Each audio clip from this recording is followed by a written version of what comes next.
And now the next phase of our discussion regarding faithfulness and excellence, I have the privilege of introducing our luncheon keynote speaker, Dr. John Townsend, a business consultant, New York Times bestselling author, psychologist, leadership coach, most importantly, faculty member at Concordia University.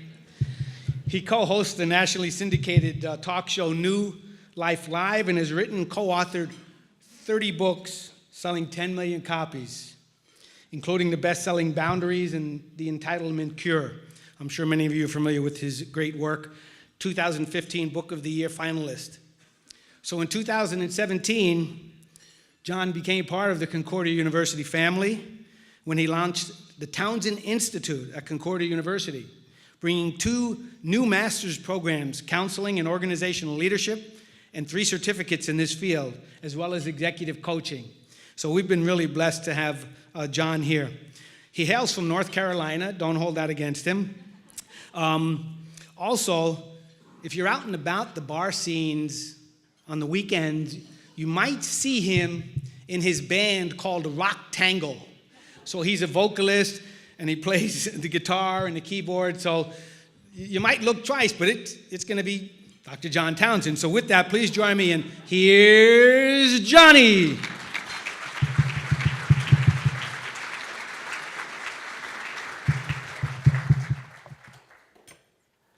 How's everybody doing? You know, there's 6 of us in the band, and we play for $100 a night. That's how we got our kids through college, so it works really well. Well, sure appreciate you being here, and Steve, thanks for your warm welcome, and Dr. Krieger, thanks for all the support, and all the administration and staff and faculty that are here. We just, I guess the number one thing that I always think about is I just feel at home at Concordia.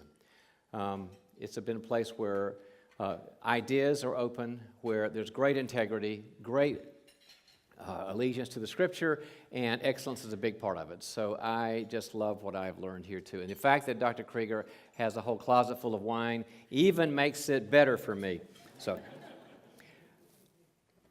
one day, a man who had a daughter who was in her 20s came up to him. The daughter came up to him, and she said, "Dad," and she said those words that every dad sort of dreads. She said, "I've met the man I'm going to marry." And he said, "You have?" And she said, "Yeah, I have. And I just want to let you know that." And the father says, "Well, you know, we don't know anything about him. Your mother and I need to meet him." She says, "I've got the appointment ready. He's coming to the house tomorrow at 3 o'clock, and his name is Larry." And so the dad is, in my world, we call that post-traumatic stress disorder. 3 o'clock comes around, the knock on the door, the dad opens the door, and there's Larry, and the young man says, "Hi, I'm Larry," and the man says, "Come on in here, Larry." Has them sit in his den, and he says, "You know, I understand you want to marry my daughter." "Yes, I do." He says, "Well, you got to understand that my wife and I love our daughter. She's been the apple of our eye, and anybody that she's interested in marrying, we want to know a lot about because we feel very strongly for her." And Larry said, "I'm an open book, sir, whatever you want to ask." He said, "Well, I've got 3 questions for you, Larry." "Sure, sir." Question number 1, what do you do? I don't even know what your job is, and you want to marry my daughter. What do you do for work? I mean, what's your career and, you know, all that? What's your kind of task world? Larry said, "I don't have a job. Just, you know, really, the job career thing really never hit me very hard. But, sir, I got to tell you something. God will provide." Now, God will provide in our faith is a strange statement because you got to listen to it. And on one hand, does that mean that Larry, you know, is in touch with an angel who's going to smite me if I disagree? Or does Larry need medication? We don't know what God will provide means. So he said, "Okay, you don't have a job." Question number 2. Tell us a little bit about your assets, you know, a little bit about your net worth. What do you got in the market? What have you got in, you know, real estate? Because, you know, I want to make sure our daughter's taken care of and that she has a future. He said, "So glad you asked me, sir. No assets.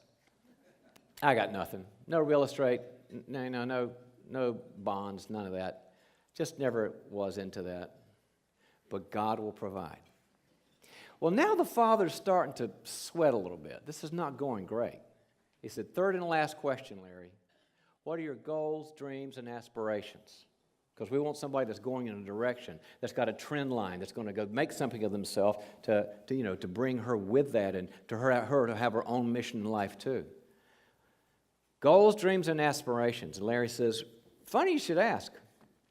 I really don't have any goals. I just kind of hang out, chill. And goals really weren't my spiritual gift in the first place. But sir, everybody say that one time. So Larry leaves, and the father's sitting there overwhelmed. And his wife comes in. She says, well, honey, how did the meeting with the young man go? He says, well, honey, there's good news and bad news. And she said, well, tell me what the news is. He says, well, bad news first. He's got no job and no assets and no goals. And so the mom is traumatized now. She says, honey, that's like bad. What on earth could be the good news? He said, there's one piece of data, and it's good news. He thinks I'm God.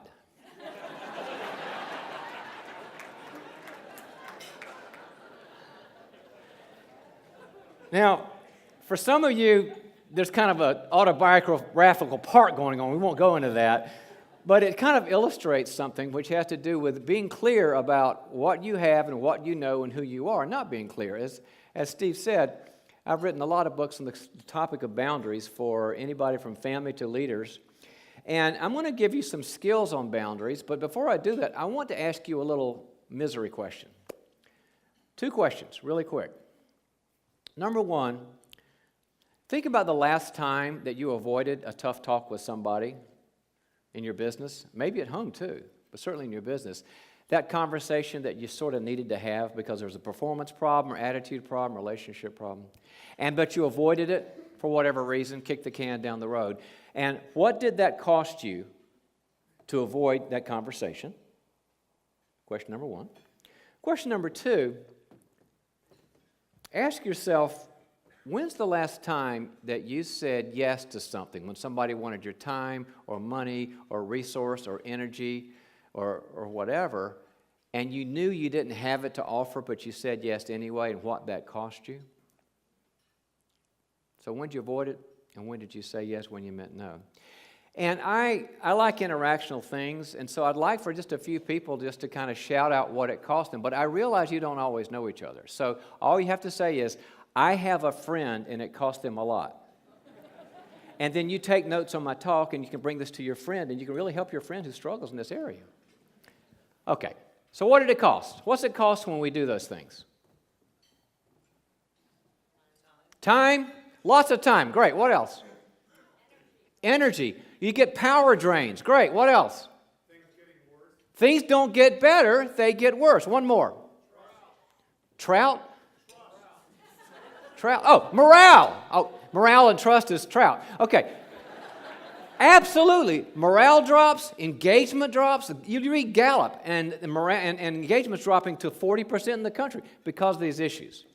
So I want you to, I'm going to do a real skills-based talk for our time together, and the takeaways, you're going to come up with several skills that have to do with a thing called boundaries. If you're interested in notes, we have a handout there on your page. If you're left brain, you like outlines. If you're right brain, you don't even care, but that's okay too. But these will just take you through these systematically. First off, what is a boundary? It's a strange word. Well, the best way to understand a boundary is it's a property line.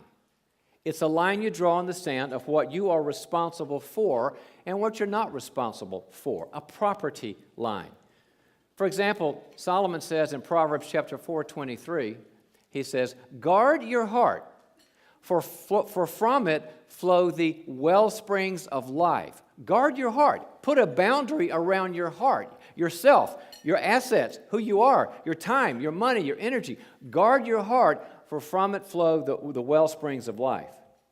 See, it's so important to understand that because nobody is going to guard our heart but us. And unfortunately, you're leaders. I mean, most of my life is working with leaders. And leaders are like the flame. You guys are the flame, and the moths want something from you. It's not bad.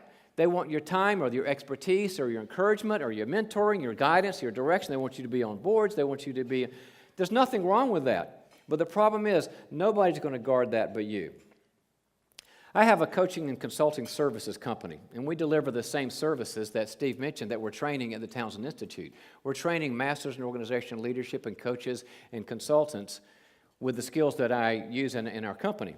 And I was meeting with a CEO who had been referred to me, and we sat down. I said, let me do a little analysis. How are you doing? Ask you some questions. And he said, well, I think I'm doing really good. I think I'm really got my organizational life together. I said, that's great. Organization's a big deal. Why do you say your organizational life is together? And he pulls out his iPhone, and he says, because my inbox is empty. Now, just park there for a second. I said, you're organized because your inbox is empty. He goes, yeah, that part we can talk about something else. I said, I just met you, I like you, but you're a failure. Conversation went downhill from there. He said, what do you mean I'm a failure? It's empty. I said, let's think about it a little deeper here. How much time does it take you to answer all those emails from everybody that wants a piece of you? He said, well, like a couple hours every morning. I said, who was in charge of the first 2 hours of your morning? And the light came on. All those people who wanted a piece of me. I said, the successful CEO is not the one with the empty inbox. A lot of you are going right now, great, then I'm a real success. I got 9,000 every... But that's a better problem than the empty inbox. Because if you've got the empty inbox, you're not saying no when you need to. And I work with some very, very successful people. My consulting practice has people with multiple billion-dollar companies. And the really successful ones tell me this. I just have to pick who's mad at me, who's disappointed, who I have to be patient with, because if the right people are mad at you because you don't answer them, you're probably doing something right. So that's why this is so important, and that's why that God gives us that proverb. Let me tell you a couple ways that boundaries impact your leadership. This next point in our outline. First, boundaries help us to say no to the good in the service of the great. Good boundaries, saying no, help us to say no to the good things in service of the great things. You look at James chapter 5. It says, let your yes be yes, and what else? Your no be no. We're supposed to say no from the Bible. Warren Buffett has a great quote. He says, good leaders say no a lot, and great leaders say no all the time. Because you don't have the bandwidth, the time, the energy to do things. I was working with a CEO who was great at this, and he just said no all the time, and he got a lot of things done. And one time, he and I were going to go to, he owned a lot of farmland. This is in the Midwest, and he wanted to take me around there. And so he gets ready to get in his car. He says, I think I want to show you the acreage so you can see what we're working with. Get in the car with him, and a couple of people in the staff ran outside and said, are you taking off? He goes, yeah, I want to show John all this stuff. They said, well, where are you going and when are you going to be back? He says, I'm going down the road. He gets in the car, and they're standing there like abandoned children because he's going down the road. Because he owned his time. He wasn't mean. He wasn't selfish. He owned his time. I'm going to give you a little phrase that I teach CEOs and teach business owners. 5 words. That doesn't work for me. Can we have 15 minutes of your time? I'd love to, but that doesn't work for me. Can you loan us $12 billion? I would love to, but that doesn't work for me. Can you mentor me every Saturday morning at Starbucks from 6:30 to 7:30 for the next 12 years? I just need that doesn't work for me. It's a nice thing. It's useful. You're still a nice guy. And only somebody who really had a personality disorder would say, why doesn't it work for you? And if they say, why doesn't it work for you, they need to be in counseling somewhere. So that doesn't work for me is good because you want to create that kind of culture. Second thing, besides the fact that boundaries give us the ability to say no to the good, to focus on the great in your time, is that boundaries also help you to create a culture where disagreement is a positive. I study culture all the time because, as you know, I'm a real big follower of Peter Drucker. And a great statement he made was that culture will eat strategy for breakfast. You can have the greatest service and product and people and systems, but culture will tank your whole company, and I've seen that happen. And great cultures are where people can be frank with each other and have tough conversations and nobody fall apart and solve problems. Ephesians 4 tells us that. It says, speak the truth in love. We're told to speak the truth. And I've seen a lot of times when a CEO or a business owner or a department owner or a small business owner or a department head or division head will be afraid of the conversation for various reasons. I was working with one, and he was a people lover and a people pleaser, and they're two different things. And he took me in because I was trying to get to know the organization. He took me in to have a tough talk with a person that wasn't performing, somebody in marketing that wasn't performing. And he sat down, and the guy I was working with, he was such a lover, and I liked him a lot, and he loved people. And he sat down with the guy, and he said, now, first off, Sam, glad you could make it. You are a talented guy, and you have so many gifts. And you're so special. I mean, he almost started singing Kumbaya to the poor guy. And they're going on, and he says, by the way, and I am your boss, and I'm not a perfect boss. I've made many mistakes. And by the time this guy's going, yeah, you really have. I've got a list here. And so he's stroking the guy and affirming the guy and then talking about what a bad leader he is, trying to be vulnerable. He leaves the meeting 20 minutes later saying, I hope that was helpful. Never got to the issue. So walking out, he goes, oh, I think he's okay. What do you think? I said, that might have been the worst thing I've ever seen in my life. He said, what do you mean? I said, well, I love it that you affirmed him, and I love it that you told him that you're not perfect either. That's how we have tough conversations. But you never told him that he's 20% behind, and there's going to be problems if he can't bring his numbers back up. He goes, oh, yeah. Why? He was afraid to have the tough talk. Good boundaries mean good tough talks. I've got a whole book on that, how to have that difficult conversation that you've been avoiding, because we all kick the can down the road. All right, we have 3 obstacles. Because everybody wants good boundaries. Everybody wants to be a great leader and help and have good families and have great organizations and good board and good teams. But we have 3 internal obstacles that I want to go through, just to be aware of them. The first reason that we don't say no when we should is that we have a fear of loss of relationship. We don't want to lose relationships. We don't want to lose the good feelings we have with people and the positive relationships. And most of us are afraid, well, if I really have the tough talk or I disappoint you and say, no, that doesn't work for me, maybe you're going to distance from me and maybe I'll lose the connection. Do you know there's people in your life that the reason you do get along is because you say yes all the time? And when you say no or disagree or I can't or that's a problem, something's going to happen. They're going to take their ball and go home. So you can't let your life get hijacked by that. That's why I'm always telling people, make sure you've got I'm writing a book now on the relationships and the power of relationships in leadership called People Fuel. People are the fuel for our life. And you've got to have like a life team of somewhere between 3 and 10 people that will fill you up when the other people say, I don't like it that you said no. I'm disappointed. Because you've got to have people in your life. I believe so much in the power of relationship. You know, one of our institute grads, I love to brag on our students and our graduates. One of our institute grads, I was asking her how it went because she was out there in the world. And she said, you don't know what happened 6 months ago. And I said, what happened? She goes, well, I'm in the leadership program, you guys' leadership program. She said, I'm in HR, human resources. And I was assigned to deal with those people that nobody likes to talk to, the people that just don't have good people skills and they fight each other and they're really bad for culture. My job was to fix all that. But I learned all these skills at your institute about listening well and getting to the point and solving the problem, facilitating. They started liking each other.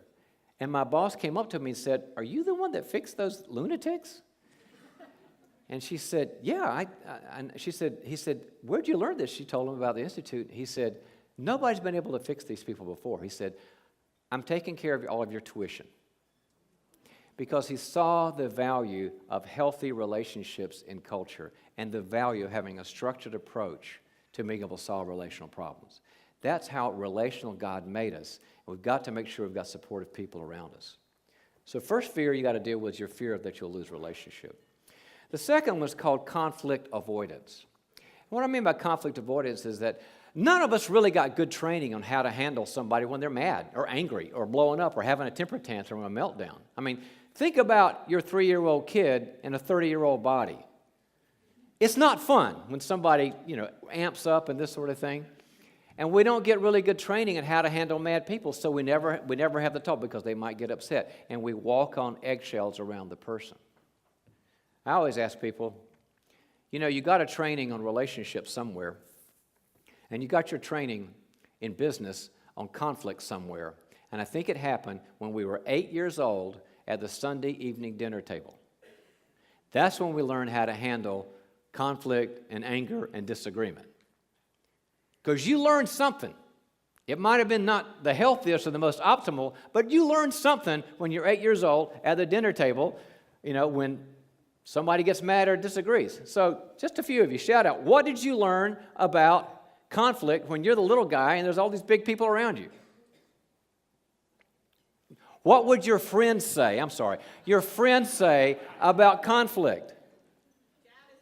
Dad's always right. That's a training. Good. What else? Keep your mouth shut is a training. Don't talk back. That's a training. Use your words. Instead of don't bonk your sister on the head, use your words. Okay. Loudest voice wins. Any Italians here? I got an Italian friend who said, no, we talked all the time and we yelled and we threw things. We never solved any problems, but it was great. And you've got to relearn that. Proverbs 19:19 says, if you rescue the angry man, you will only do it again tomorrow. Some of you get controlled by somebody amping up, and you begin to see the nostrils flare and the lips start quivering, and you think, I better back off. I don't want Vesuvius. And the Bible says, if you rescue that person from that anger, you're set to train them to do it again tomorrow. God says nip it in the bud, whether they're 3 years old or they're a customer or client or something like that. And the best way I know of dealing with that is you've got to have a practice conversation. I'm getting ready to have that tough talk, and I hate it. I'm more of a lover. I feel like a bad guy. It's called role play. My entire website, so much of it is about role plays. How do you have that practice conversation to make things work right? Because instead of coming in with high anxiety and low confidence, you come away and go, I can pull this off. We practiced it. We role played it. I come away with low anxiety and high confidence. Then the third obstacle for us is guilt. Guilt. Guilt's the gift that keeps on giving. Guilt's the reason most of us in the room have a hard time either having that tough conversation or saying, no, that doesn't work for me.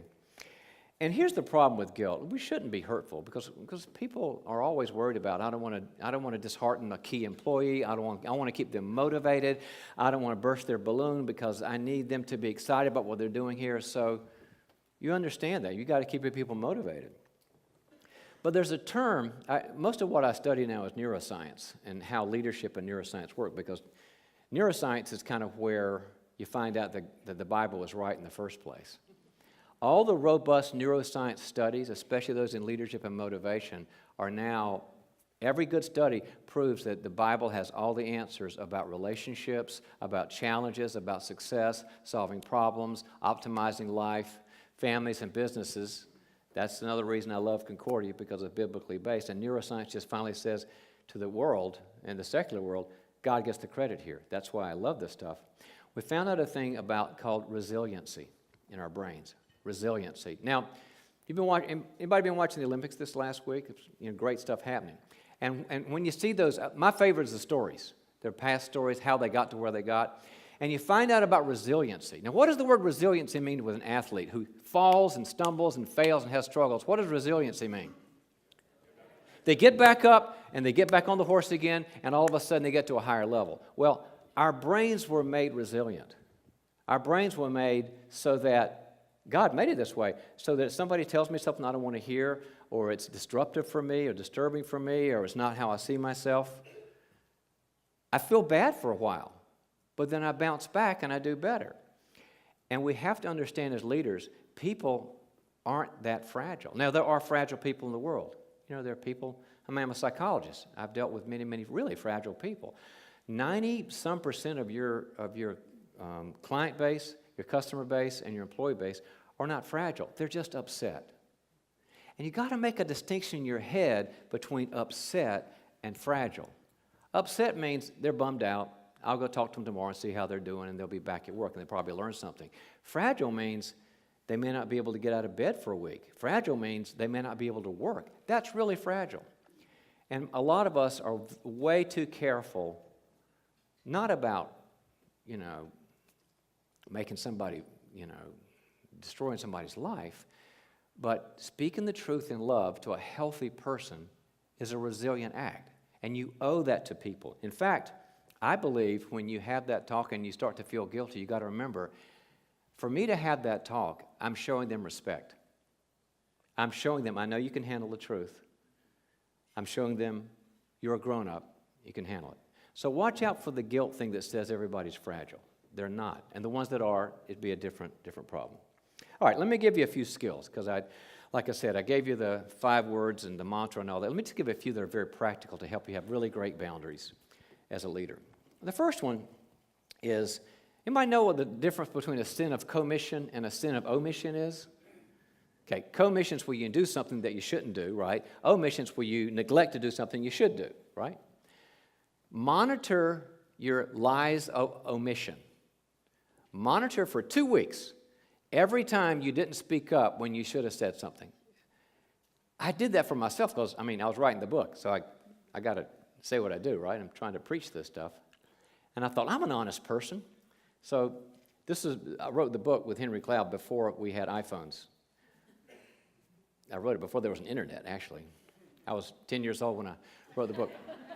And so I got a little 3x5, and I wrote down every time I thought in 2 weeks I won't have a lie. I had like 20 lies.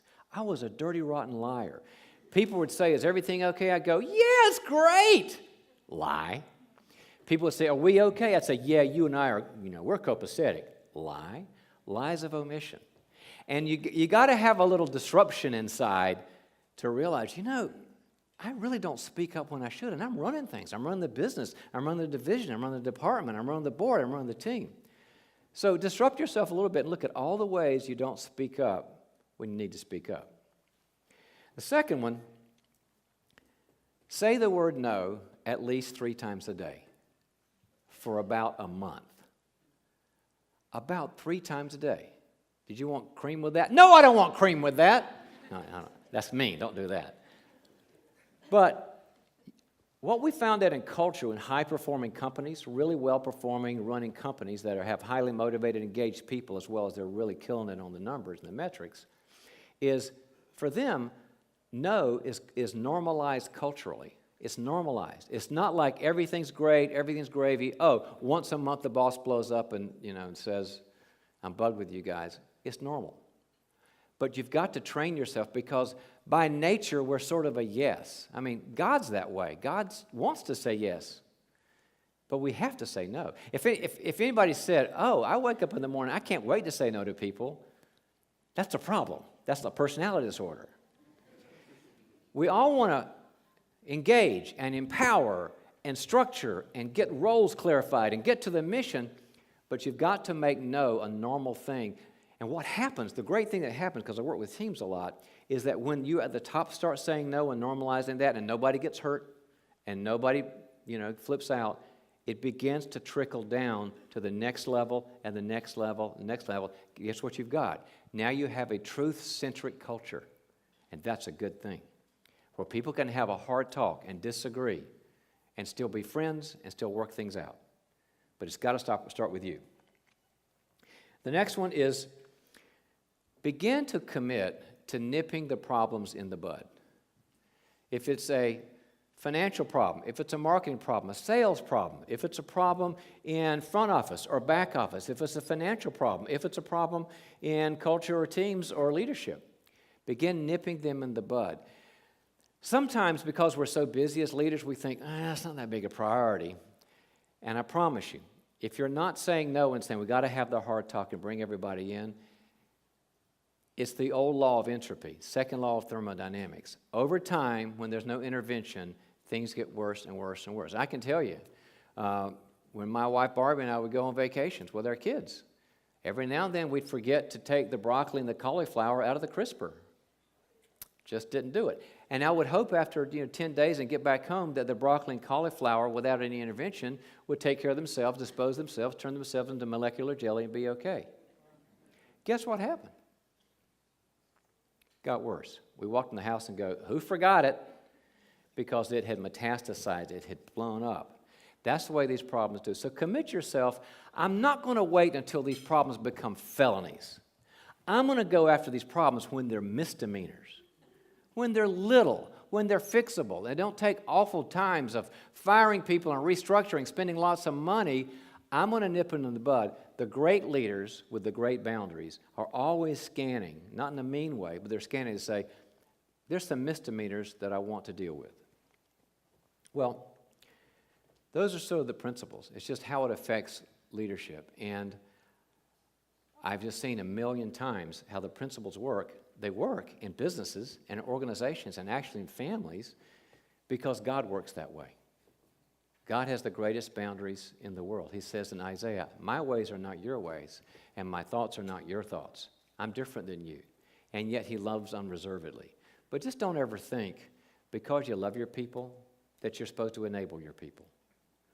Enabling employees creates regression and entitlement. I wrote a whole book about entitlement. If you enable employees and never have them face responsibilities, it creates regression and entitlement. And if you enable your children, it creates regression and entitlement. It's not good for them. It's not good for the mission. Not good for your organization. So, again, so glad to be here. Just to let you know, we're offering, as Steve mentioned, we offer 2 master's degrees online, Master's in Organizational Leadership and a Master's in Counseling. And in fall 18, we're very excited. We're going to be offering a Master's in Executive Coaching and Consulting. I think it may be the online Executive Consulting and Coaching, which means you go into teams, into businesses and help businesses, not as a coach only, but also as a consultant.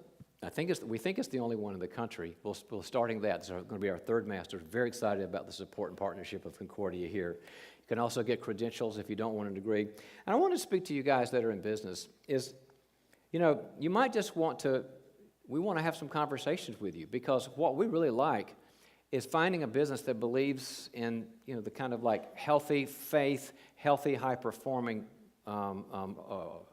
orientation.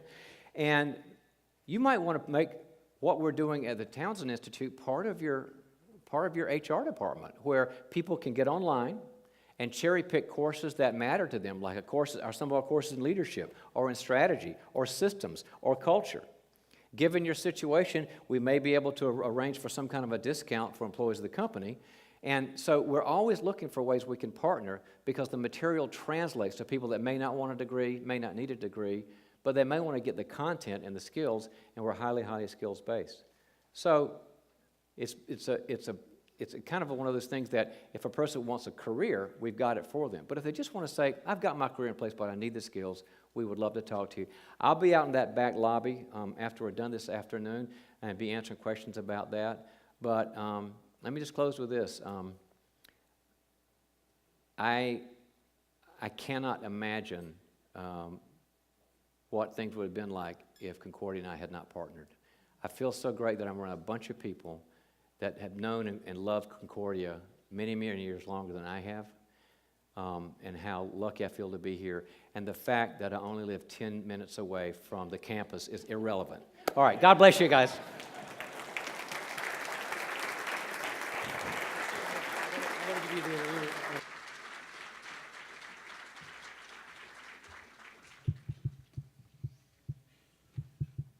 Well, John, we're so glad that the Lord is using you as part of our Concordia family, and the Concordia Eagles is our mascot. And My first eagle. We're pleased to give you an eagle. Thanks, buddy. Thank you. Thanks, man. Thanks, John.